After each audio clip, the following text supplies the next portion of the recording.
જય હિન્દ દોસ્તો, ફરી એકવાર સ્વાગત છે તમારું મારી YouTube ચેનલમાં. આજે હું તમને જણાવવા જઈ રહ્યો છું કે ભાઈ સરકારી યોજના જે છે એ પાણીના ટાંકા બનાવવાની યોજનામાં કેટલો તમને લાભ મળી શકે છે, ખેડૂત ભાઈઓને આનો પૂરો લાભ મળી શકે છે.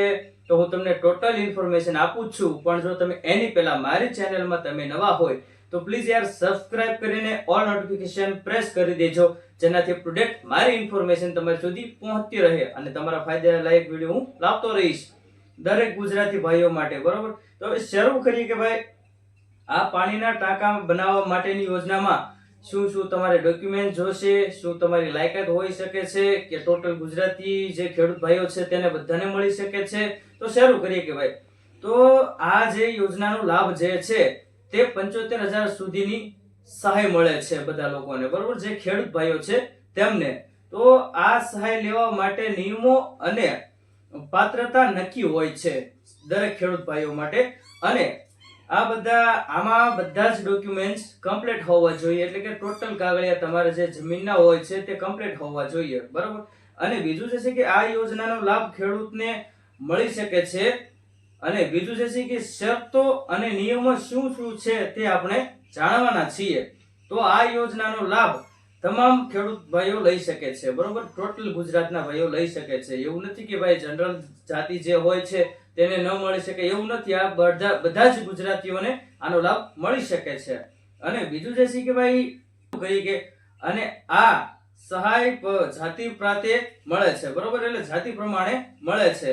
જેમ કે હું તમને આગળ બધું જણાવું છું, જાતિ પ્રમાણે આપવામાં આવે છે. અને આ સહાય એસટી, એસસી, ઓબીસી અને જનરલ જાતિના લોકોને તમામને મળે છે. બરોબર, એટલે તમામ જાતિના લોકોને મળે છે. અને બીજું જે છે કે આ યોજનામાં મળતી સહાય એટલે કે સબસિડી કેટલી હોઈ શકે છે તે હું તમને જણાવું છું. જેમ કે ઓબીસી હોય, જનરલ હોય તો તેમાં થોડોક તફાવત કરવામાં આવેલો છે, પણ મળે છે ઈ પાકું છે. જેમ કે અનુસૂચિત જનજાતિ એટલે કે એસટી જાતિના લોકો જે છે તેમને ખર્ચના આધારે, જેમ કે ₹1,00,000 ખર્ચો હોય તો તેમાં 75% સહાય એટલે કે સબસિડી મળે છે. એટલે કે ₹1,00,000 જો કામગીરી ચાલુ હોય ટાંકાની બનાવવાની ₹1,00,000 તો તેમને 75,000 મળી શકે છે, 75% લેખે. બરોબર, અને બીજું છે કે જ્યારે યુનિટ કોસ્ટ લાખની હોય ત્યારે, એટલે હું તમને કહું છું કે ભાઈ ₹1,00,000 ખર્ચો હોય ત્યારે તમને 75,000 મળી શકે છે એસટી જે જાતિમાં આવે છે તે લોકોને. અને અનુસૂચિત જાતિના લોકો એટલે કે એસસી જાતિના જે ખેડૂતો ભાઈઓ છે તેને પણ સેમ પ્રોસેસમાં તેમને લાભ મળવાનો છે. જેમ કે ભાઈ 75% લેખે તેમને સહાય મળી શકે છે, એટલે કે સબસિડી મળી શકે છે. જેમ કે ₹1,00,000 કામ ચાલુ હોય, અનુકોસ્ટ હોય, જે ₹1,00,000 કોસ્ટ ચાલતો હોય તેમાં તેમને 75,000 ની સહાય થઈ શકે છે, 75% લેખે. અને બીજું જે છે કે ભાઈ અને સામાન્ય ખેડૂતો એટલે કે ઓબીસી અને જનરલમાં જે ખેડૂતો આવતા હોય તે લોકોને 50% અથવા 50,000 ની સહાય મળી શકે છે. એટલે કે જેમ કે ₹1,00,000 કામ ચાલતું હોય તો તેમને 50,000 સુધી મળી શકે છે, 50% લેખે. બરોબર, અને બીજું જે છે કે ભાઈ હવે આ ફોર્મ તમારે કઈ જગ્યાએ ભરવાનું રહેશે, શું શું ડોક્યુમેન્ટ્સ રહેશે અને ક્યારે એપ્લાય થશે, તમારે કઈ જગ્યાએ જવાનું રહેશે, તો હું ટોટલ તમને ઇન્ફોર્મેશન આપું છું. પણ વિડીયોમાં બન્યા રહો એટલે તમને બધી જ માહિતી આપતો રહીશ. બરોબર, જેમ કે આ ફોર્મ ભરવાની જે જગ્યા છે તમારા ગામમાં જે ગ્રામ પંચાયત હોય ત્યાં જઈને તમે આની અરજી કરી શકો છો. ત્યાં પહેલા પૂછી લેવાનું કે ભાઈ આ જે યોજના છે અહીંયા શરૂ થઈ ગઈ છે, તો જો આ શરૂ થઈ ગઈ છે તો તમે ત્યાં ફોર્મ ભરી શકો છો. અને બીજું જે છે તમારે ક્યાંય ધક્કો ન ખાવો હોય તો તમે ઘરે બેઠા જ કરી શકો છો. અરજી ઘરે બેઠા જ તમે આનું ફોર્મ ભરી શકો છો. કઈ રીતના? જેમ કે ઘર બેઠા તમારા મોબાઈલ દ્વારા કઈ રીતના એક એપ છે આપણા ખેડૂત ભાઈઓ માટે સરકારે જે બહાર પાડેલી છે ગવર્મેન્ટે, જે કે આઈ ખેડૂત 2.0 ઈ એપ તમારે ડાઉનલોડ કરવાની છે અને તેમાં તમારે અરજી દાખલ કરવાની છે. આ રીતના કંઈક તમે ફોર્મ ભરી શકો છો. અને બીજું છે આના નિયમો શું શું છે. બરોબર, ખેડૂત ભાઈઓ માટે જે મેન મહત્વની વાત જે છે ઈ આ છે. આના નિયમો શું શું છે? જેમ કે ડ્રીપ સેટ ફરજિયાત હોવું જરૂરી છે. ડ્રીપ સેટ એટલે તમે જે આપણે ખેતરમાં જે હોય છે, જે ટીપક સિંચાઈ પદ્ધતિ કહેવામાં આવે છે, જે ટીપે ટીપે પાણી પડતું હોય છે અને છોડને પાણી મળતું હોય છે, તેને ડ્રીપ સેટ કહેવામાં આવે છે, એટલે ટીપીક સિંચાઈ પદ્ધતિ. તો એ હોવું જરૂરી છે. અને ઓછામાં ઓછું શું કહેવાય 25.5 ઘન મીટર ધરાવતો ટાંકો બનાવવાનો રહેશે.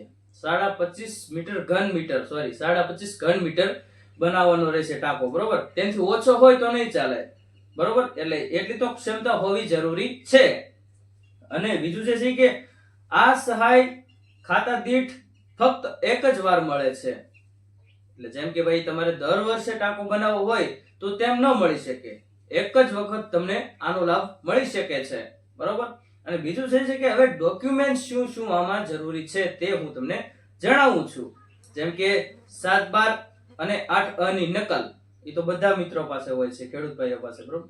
બીજું જે છે કે આધાર કાર્ડ અને પાસબુક જે બેંકની પાસબુક આવે તે, અને ત્રીજું જે છે એ મોબાઈલ નંબર. આધાર કાર્ડ, પાસબુક અને મોબાઈલ નંબર, આ 3 વસ્તુની જરૂર પડશે. અને બીજું જે છે કે આની અપડેટ તમારે તમે આની ઉપર જે એપ્લિકેશનમાં અથવા કોઈ ગ્રામ પંચાયતમાં આનું તમે જે ફોર્મ ભરાવો છો ત્યાં તમે મંજૂરી આપો છો, એટલે શું કહેવાય તમે ત્યાં દાખલ કરો છો, ત્યાંના પછી તમારે આની અપડેટ શેમાં જોવાની રહેશે? તમારા મોબાઈલમાં જ. જે મેં તમને એપ કીધી ને, આઈ ખેડૂત જે 2.0 જે છે, તેમાં તમને આની અપ ટુ ડેટ સ્ટેટસ તમને મળતું રહેશે. રોજ દરમિયાન તમારે તેમાં ચેક કરતું રહેવાનું કે ભાઈ આપણી મંજૂર થઈ છે. જો મંજૂર થઈ ગઈ હોય તો તેમાં ગ્રીન ટીક આવી જશે, એટલે કે લીલી કલરની ટીક આવી જશે, બરોબર. ત્યાર પછી મંજૂર થઈ ગયા પછી તમારે તમારા નજીકના તાલુકા અથવા જિલ્લા પંચાયતમાં જઈને તમારે ત્યાં ફરીથી જવું પડશે. અને ત્યાં શું શું ડોક્યુમેન્ટ્સ લઈ જવાના છે તે હું તમને જણાવીશ. તાલુકા અથવા જિલ્લા પંચાયત અથવા બાગાયત વિસ્તારમાં જે કહીને ત્યાં તમારે જઈને ડોક્યુમેન્ટ્સ અપ્લાય કરવાના રહેશે. ડોક્યુમેન્ટ્સમાં શું શું રહેશે તે હું તમને જણાવું છું. જેમ કે મેં તમને પહેલા કીધું તેમ ડ્રીપ વેરિફિકેશન સર્ટિફિકેટ, એટલે જે તમે ડ્રીપ જે તમે ટીપીક સિંચાઈ પદ્ધતિની જે લાઈન લીધેલી છે તેનું કોઈ પ્રૂફ હોય ને, તમે જે આગળ તમે જે ભરતા હોય, જેમ કે તમે તે પાસ કરાયો હોય ત્યારે તમે જે કાગળિયા અપલોડ કર્યા હોય કે એ કાગળિયા તમારી પાસે હોય તો તે કોઈ પણ પ્રકારનું તેમાંથી એક સર્ટિફિકેટ ચાલી જશે. અને જાતિનું પ્રમાણપત્ર, જો ખેડૂત ભાઈ જાતિનું પ્રમાણપત્ર શું કામ માંગે છે?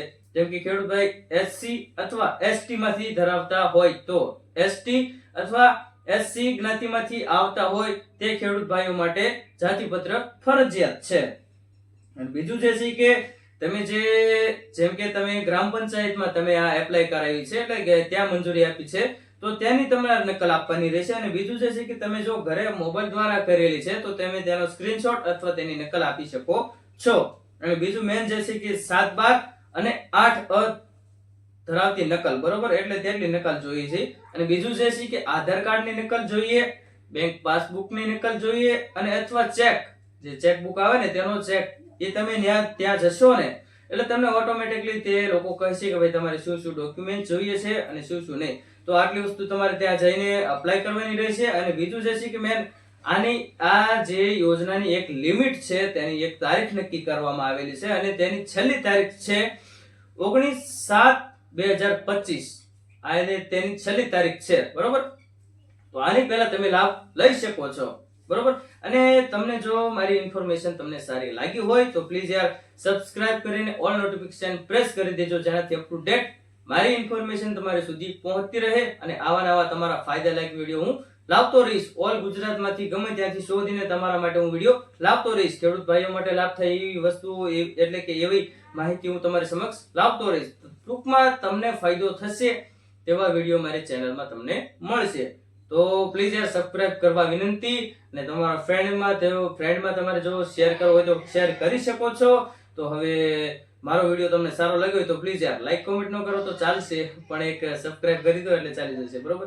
તો હવે મળીએ નેક્સ્ટ વિડીયોમાં. ત્યાં સુધી જય હિન્દ, જય ભારત.